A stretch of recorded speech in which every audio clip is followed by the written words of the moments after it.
এই ছেলেটি একটি বাবলের ভিতরে থাকতো, কারণ তার জন্ম থেকেই বাতাসে অ্যালার্জি ছিল। যখন সে 4 বছরে পৌঁছায় তখন তাকে হসপিটাল থেকে বাসায় নিয়ে আসা হয়। গাড়ি থেকে নামার পর হঠাৎ তার দিকে একটি বেলুন উড়ে আসে। তার মা সঙ্গে সঙ্গে বেলুনটি ফাটিয়ে দেয় এবং সেটি দুষ্ট বাচ্চাদের দিকে ছুঁড়ে মারে, কারণ সে চায়নি কোনো ব্যাকটেরিয়া তার ছেলের কাছে পৌঁছে যাক। এরপর ছেলেটি একটি বাবলের মতো প্রাসাদে বসবাস করতে থাকে, যেখানে একটি জোড়া রাবারের গ্লাভস লাগানো ছিল। কেবল এই গ্লাভসের মাধ্যমেই কেউ ছেলেটিকে ছুঁতে পারত। তার মা প্রতিদিন তার চুল কেটে দিত এবং তাকে পড়াশোনা শিখাতো।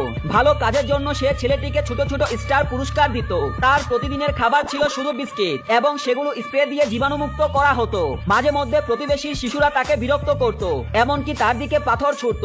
তখন তার মা পানি দিয়ে তাদেরকে তাড়িয়ে দিত। এরকম জীবন কাটিয়ে ছেলেটি বড় হয়, আর বাহিরের জগতের সঙ্গে তার কোনো সম্পর্ক ছিল না।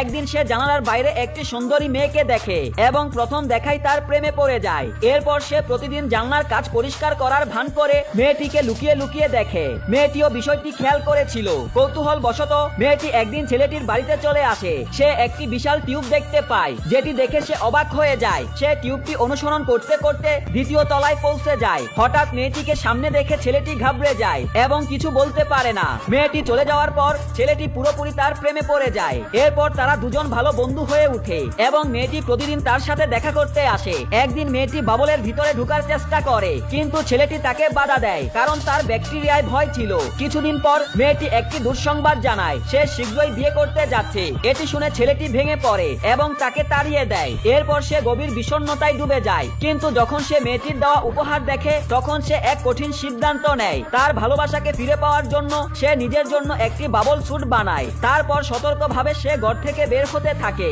কিন্তু দুর্ভাগ্যবশত সিঁড়ি থেকে পড়ে যায়। তবুও সাহস করে সে ঘরের বাহিরে বেরিয়ে আসে। জীবনে প্রথমবারের মতো সে বাহিরের জগতে পা রাখে। সে খুব উত্তেজিত ছিল, কিন্তু রাস্তায় পৌঁছানোর সাথে সাথেই একটি বাস এসে তাকে ধাক্কা মারে। সে অনেক দূরে ছিটকে পড়ে যায়। সৌভাগ্যবশত তার বাবল স্যুট এতটাই শক্তিশালী ছিল যে তার কিছুই হয়নি। কোনোভাবে সে মেয়েটির বিয়ের অনুষ্ঠানে পৌঁছে যায়। ভালোবাসা ফিরে পেতে সে নিজের বাবল স্যুট ছিঁড়ে ফেলে। এটি দেখে মেয়েটি আবেগপ্রবল হয়ে পড়ে, কিন্তু ঠিক তখনই ছেলেটি অজ্ঞান হয়ে যায়। সবাই আতঙ্কিত হয়ে পড়ে, কিন্তু যখন মেয়েটি তার নাম ধরে ডাক দেয় তখন ছেলেটি উঠে বসে। এই গল্পটি আমাদের শেখায় যে সত্যিকারের ভালোবাসা কখনো বাধা মানে না।